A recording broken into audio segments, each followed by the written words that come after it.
In considering the great cathedrals of Europe, you write, you could wonder whether the money used to build these structures was honestly acquired, or whether some portion was taken illegitimately. Rather a knavish thought, really, but still. You could do all these things and more, or you could stand back and admire the Sainte-Chapelle in Paris, the Cappella San Severo in Naples, the Duomo in Florence, just down the hill from where we're sitting now. Why should we not simply stand back and credit our good fortune to have inherited these things? These are a gift to all humankind, close quote. So the war on the West is, at least in part, a war on what? Do you want to say a Christian inheritance? How? Well, obviously the Christian inheritance is a huge part of it. I mean, as Tom Holland already said, what I regard as, Tom's a historian of the ancient world, and if I was to give myself a self-appointed title, I'd say I was a historian of the present. I mean, I'm trying to work out always in my books what's going on in our era. And one of the things that seems to me undeniable of the last 20 years, for instance, has been actually an attempt to deny what Tom proves in his book. We have wanted to show that we didn't need the Christian inheritance, even to say that it wasn't there, that we could get there through other ways, that the ancients were enough, or that the Enlightenment was enough. There was a sort of willed effort to not need Christianity. And I think there's an interesting question there of why, and there is an answer to that, which is something that's been posed and is known as Bokenforder's dilemma, which is, can a culture continue to exist if it has cut itself off from the thing which gave it birth? Now, the answer to that question may well be no. Could be yes. And the analogy I tend to use is maybe it's like soaring off the roots of a tree that you're sitting in. However, it means that there is a desire on the part of some people to say, actually, that's not the tree that we're on. I think Tom's work proves, of course it is. Of course we dream Christian dreams. We swim in Christian waters. We're Christian whether we like it or not. But nevertheless, it poses a big challenge because for what we now are, the moderns, we have this dilemma of our own. Does that mean in that case we have to go back to faith? For many people that's simply not possible, myself included. What happened in the 19th century happened. What happened in the 20th century happened. We are not where we were 300 years ago in terms of learning, or philosophy, or anything else. And what's more, there is this fear, and I'm sure this will come up at some point, there is a fear that whenever you credit this gap that exists today, people will say, well, in that case, believe. And yet, and that's, by the way, one of the assumptions that many people take away from Matthew Arnold's poem, which you started with, is the assumption, because of course Arnold talks about the long withdrawing roar. Yes, yes. But many people have said since Arnold wrote that, but of course the sea goes out and it can come back in again. Now, of course, Christian believers hope that's going to happen. And my stance is, we don't know. We don't know what it is we're going towards. Maybe we are in the position that people in the ancient world were when, in the end, people lost faith in the old gods. The temples were no longer visited. Something else took over. If you visit many churches in Europe, you can't help thinking that something like that must be underway at the moment. What do you do with these buildings in the center of all of our villages when nobody goes into them, other than as items of archaeological interest? So give me the name of the dilemma again. Bokenforder's dilemma. He's a distinguished German jurist of the late 20th century. Which is why I'm having trouble catching the name, because there's a in the middle. All right. So what do you make of that dilemma? This notion that Douglas, the emptiness of the churches, we're shooting today, I should say, in Fiesole, Italy. I mispronounced that name every single time I said it when we recorded here 3 years ago. And it turns out we have Italian-speaking listeners. I've been corrected. You got corrected. Fiesole. Here's what I discovered walking around Florence. The place down the hill, the place is mobbed. But the churches are beautiful, and they're cool, and they're empty. Lovely place to go for a walk. What do you make of that? the repudiation or the decline of institutional Christianity. The paradox is, my paradox, for what it's worth, is the Holland paradox. That in itself is an expression of the distinctive character of, let's call it Western Christianity, Latin Christianity. At the molten core of Christianity is the idea that you can be born again, that you can be washed in the baptismal waters and emerge a new being. And what happens very distinctively in the Latin West, in the 11th century through the 12th century, is that this paradigm is applied to the whole fabric of society. It becomes the ambition of radicals who seize control of the bishopric of Rome, the greatest see in the Latin world, that they will cleanse the whole of Christendom, that they will purge the radiant white robes of the church from the grubby, pouring hands of kings and emperors who also claim a stake in the dimension of the supernatural.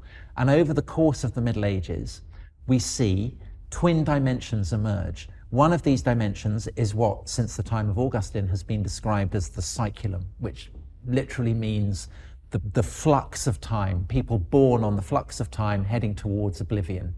That is the fate of fallen mankind. How can mankind be redeemed from that? Well, it can be redeemed by the religio, the bond that can join us to the eternity of heaven. And that is what the church provides. So for the reformers, there are these twin dimensions of the cyculum and religio. And over the course of the Middle Ages and then into the Reformation and into the modern period, this emerges to become idea of the secular and then of there being something called religion. But what happens in the Middle Ages is that the kind of the larva of that initial rebellion, that initial process of reformatio, of reformation, calcifies. And the rebels of one age become the elites of another. And this generates the revulsion, Luther's revulsion, Calvin's revulsion, that generates the Reformation.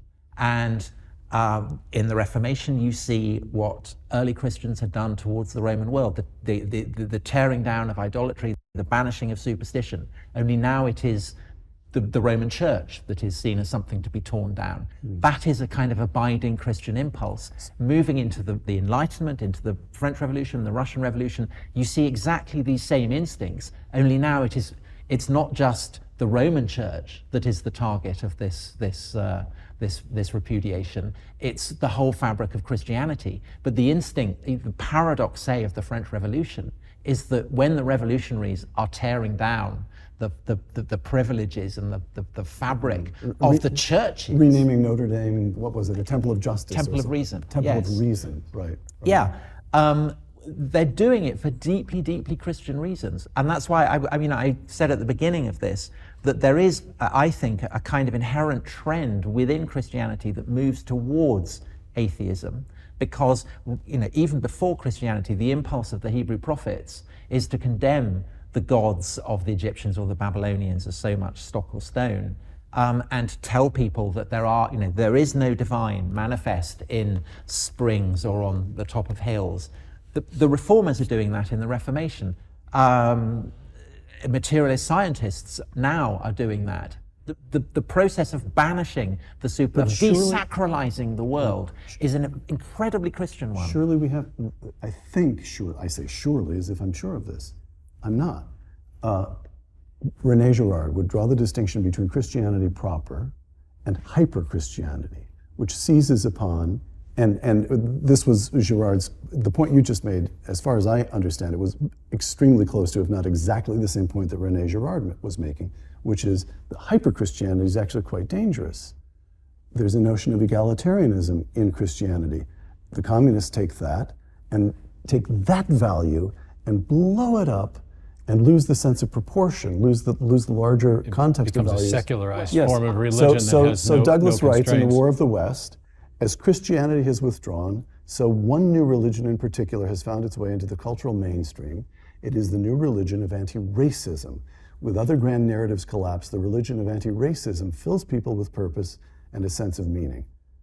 To eliminate Christian belief, how to put this? We cannot go back to a pre-Christian world. Just a fascinating interview and discussion. there between Douglas Murray and Tom Holland. And basically, where is the nature of how was civilization shaped?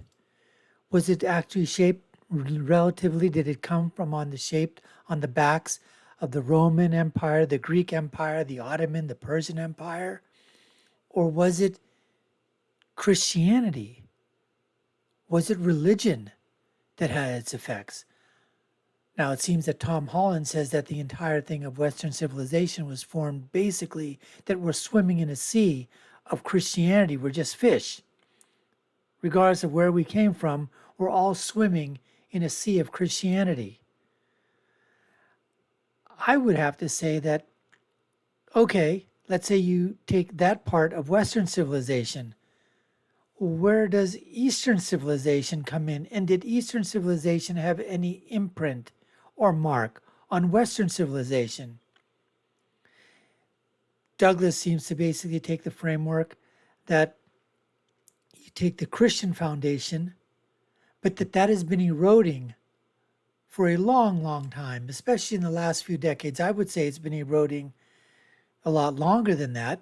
But let's say with Douglas's assumption that in the last 2 or 3 decades, it's been eroding, that you have these great pantheons of, Christian culture, Christian architecture, the beautiful churches, the beautiful other places of worship.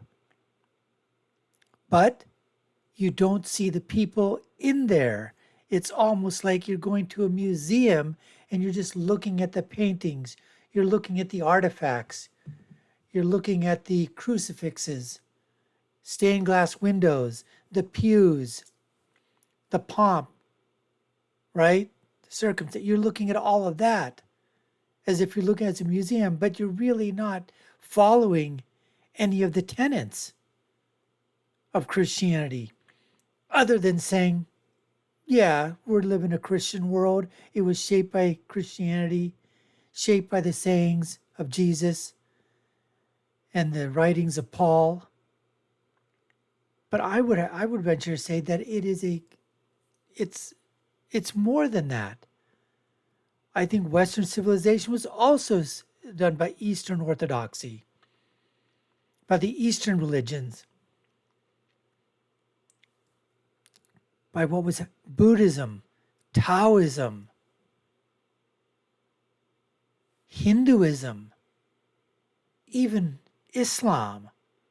All of these things shape. Now, yes, the Western European countries are mainly, Christian in nature, obviously. But to say that they just came from, Christian teaching only, or just from Greek and Roman mythology and Greek and Roman history, I think is quite short-sighted. But then again, these are Western historians, and they've got to get